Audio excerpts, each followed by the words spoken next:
Accurate, dependable, and late-breaking. This is local and state news on WLEN, Lenawee's local news station. Hello, Lenawee County. My name is Brian Vish, and this is the WLEN Evening News. Let's get into it. Funeral arrangements have been made for Milton Tony Cuevas, the former chief of police for Clinton, who has passed away at the age of 53. He served 24 years with the Michigan State Police and later became the chief of police for the Clinton Police Department, where he led for 6 years. He was a member of the Michigan Association of Chiefs of Police and founded the Criminal Justice Club at Clinton High School to mentor students. Tony is remembered for his devotion to his family, especially enjoyed working alongside his children on home projects. The family will receive friends at Anderson Mary Funeral Home in Tecumseh on Friday, June 27th from 3 to 8 p.m. Funeral services will be held on Saturday, June 28th at Clinton High School beginning at 11 a.m. Burial will follow at Lenawee County Memorial Gardens for family and close friends. Memorial contributions may be made to his grandchildren's education fund. Messages of sympathy can be shared at www.andersonfuneralservices.com. Arrangements were handled by Anderson Mary Funeral Home in Tecumseh. Lenawee County has approved a new 2-year contract for flock camera systems, advancing plans to install license plate readers at key locations. The move comes as a federal lawsuit in Virginia challenges the constitutionality of the technology. The Criminal Justice Committee approved the contract after extended discussions about privacy, surveillance concerns, and system auditing. Sheriff Troy Brevier said the cameras will be strictly used for major criminal investigations with annual reporting and internal audits to ensure proper oversight. The contract includes 3 fixed cameras and 1 mobile unit with an initial cost of $29,800 in the first year and $25,250 in the second. Data collected will be retained for 30 days unless it is downloaded for active cases. A final contract stipulation prohibits activating surveillance features beyond license plate reading without future board approval. Flock representatives attended the committee meeting to address concerns, and the sheriff's office will develop department policies before the system is fully deployed. The contract approval comes as a federal case in Norfolk, Virginia, is challenging Flock's license plate reader networks as unconstitutional mass surveillance. If the federal court rules against the system, it could set a precedent that affects Flock camera use nationwide, potentially invalidating contracts like Lenawee County's. Multiple community members raised concerns during a recent Adrian City Commission meeting about alleged ICE raids in Adrian, including reports of warrantless detentions and aggressive enforcement actions. Public commenters said Adrian police officers were present during the incidents but did not intervene. Several speakers described a climate of fear within the community and called for city officials to address immigrant rights and public safety. Witnesses recounted a specific incident where a family was allegedly detained while shopping for a quinceañera celebration. Community members urged the city to ensure due process and provide protections for vulnerable residents. Several speakers requested a public response and formal review of law enforcement protocols regarding federal immigration activity in Adrian. The city has not yet announced any formal policy changes or investigations related to reported incidents. Community groups are expected to continue pressing the issue at upcoming meetings. The Adrian City Commission is moving forward with the search for a new city administrator, finalizing key details including the job posting, compensation range, and the interview process. Commissioners confirmed the recruitment timeline during a recent meeting, working to post the job immediately and conduct interviews with selected candidates in August.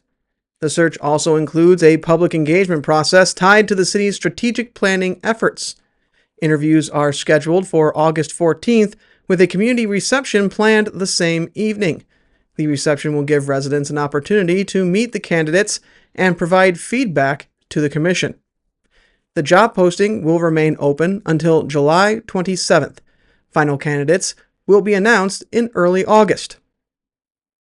The new city administrator is expected to be hired later this summer. Public input from the ongoing community survey will help shape both the selection and the city's future priorities.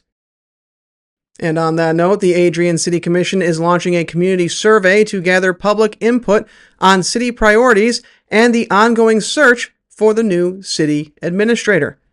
The survey is part of the city's broader strategic planning process and is intended to help shape future goals and initiatives.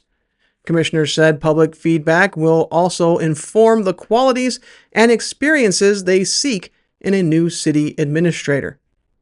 2 in-person community meetings are planned for July to provide additional opportunities for residents to share their input directly. The city will promote the survey and meeting details through social media and other public channels. Survey responses will be collected over a 3-week period. Community feedback will be reviewed in August as part of the selection process for the new administrator. The results of the survey will help guide both the hiring decision and future city planning efforts. As part of the city's Bicentennial celebration, Adrian will open a time capsule that was buried 50 years ago on July 4th, 1975, in Comstock Park. The time capsule is located near the Rotary Clock Tower at the corner of College Avenue and Maumee Street. It was initially placed by the Daughters of the American Revolution to mark the city's 175th anniversary. The capsule's contents will be displayed at the Adrian District Library throughout the Bicentennial weekend. The unveiling ceremony is scheduled for noon on July 4th. In addition to opening the capsule, a new historical marker will be dedicated, and the Adrian Dominican Sisters will offer a reading to acknowledge the indigenous people who lived in the area before Adrian's settlement. The time capsule ceremony is one of several events scheduled for the Bicentennial weekend, which takes place from July 3rd to July 6th. The city will also bury a new time capsule on July 6th to preserve memories from Adrian's 200th anniversary for future generations. A full schedule of Bicentennial events is available on the City of Adrian's website. The Saline City Council has voted to offer the city manager position to Dan Swallow. The council voted 4-3 in favor of Swallow, who currently serves as Tecumseh's city manager and is a Saline resident. The motion to hire Swallow was made by Councilor Jack Seo and seconded by Councilor Nicole Rice. Councilor Chuck Lesh and Brian Morrow, the mayor, also supported it. Councilors Dean Gerbich, Jean Harmount, and Janet Dillon voted against the motion. Swallow was one of 2 candidates interviewed on Monday. Acting City Manager Ellie Cole was also considered for the position and received support from all 3 of the opposing votes. Mayor Morrow confirmed that Cole will remain acting city manager until the hiring process is finalized. The city's consultant, Nate Genzer of Double Hall, assisted the recruitment process. The selection process followed multiple rounds of interviews and public discussion. And finally tonight, the Michigan Hospitality Foundation recently hosted the 10th annual Nate Santelli ProStart Summer Camp, providing 27 high school students with hands-on experience in the hospitality industry.